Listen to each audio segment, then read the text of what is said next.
প্রিয় বোচাগঞ্জ উপজেলাবাসী, আমি হাফেজ মাওলানা মোহাম্মদ রেদওয়ানুল কারীম রাবির আসন্ন বোচাগঞ্জ উপজেলা পরিষদ নির্বাচন 21শে মে 2024 ইং ভাইস চেয়ারম্যান পদে বই মার্কায় নির্বাচন করতেছি। আপনাদের সকলের প্রতি উদাত্ত আহ্বান থাকবে, আপনারা বই মার্কায় ভোট দিয়ে বোচাগঞ্জবাসীর সেবা করার সুযোগ দিবেন। তাই আপনাদের সকলের প্রতি উদাত্ত আহ্বান থাকবে, আপনারা বই মার্কায় ভোট দিয়ে জয়যুক্ত করে একটি দুর্নীতিমুক্ত, ঘুষ মুক্ত, সুশৃঙ্খল বোচাগঞ্জ উপজেলা পরিষদ বিনির্মাণে আমাকে সহযোগিতা করবেন। আপনাদের সহযোগিতা আমি একান্তভাবে কামনা করতেছি।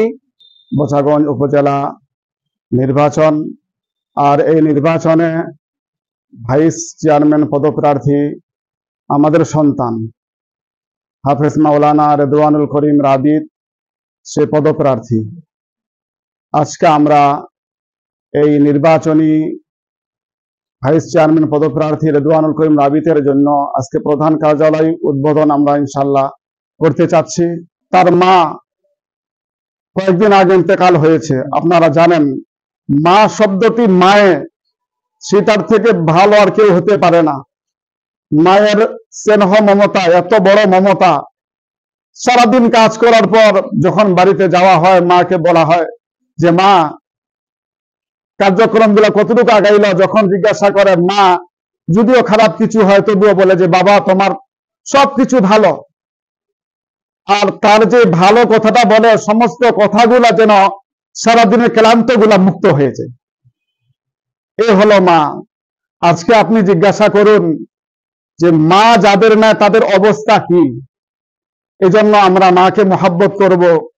তার বাবাও বড় পেরেশানির মধ্যে রয়েছে, আমরা তার জন্য ধৈর্য ধারণের জন্য আমরা দোয়া করব, তিনি যেন ধৈর্য ধারণ করতে পারেন।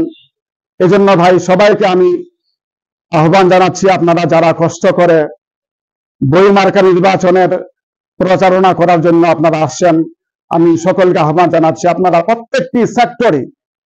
প্রত্যেকটি সেক্টরে আপনারা এই বই মার্কার কথাগুলো সকলকে বলবেন। একটি কথা বলবেন যে আপনারা সকলে কোরআনকে মহাব্বত করেন, আলেমকে মহাব্বত করেন।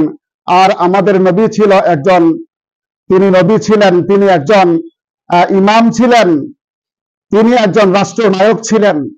আজকে যদি আমরা একটা আলেমকে এই জায়গা আনতে পারি, তাহলে এই সমাজের মধ্যে আপনার কখনো দুশ্চিন্তা থাকবে না, সুশৃঙ্খল ভাবে সমাজ প্রতিষ্ঠা হবে। এই আশাবাদ আমরা সকলকে বুঝাবো, এই আশাবাদ আমি সকলের কাছে রাখছি। আল্লাহ রাব্বুল আলামিন আমাদের সকলকে বেশি বেশি বই মার্কার প্রচারণা করার এবং দ্বীন কল্যাণমূলক কাজ করার সকলকে তৌফিক দান করুন। সকলে বলুন আমিন। আল্লাহুম্মা আমিন। ওয়া আখিরু দাওয়ানা আনিল হামদুলিল্লাহি রাব্বিল আলামিন। ওয়া আসসালামু আলাইকুম ওয়া রাহমাতুল্লাহ। আল্লাহ তাআলা রব্বুল আলামিন, তুমি নির্বাচিত করিও মাওলা।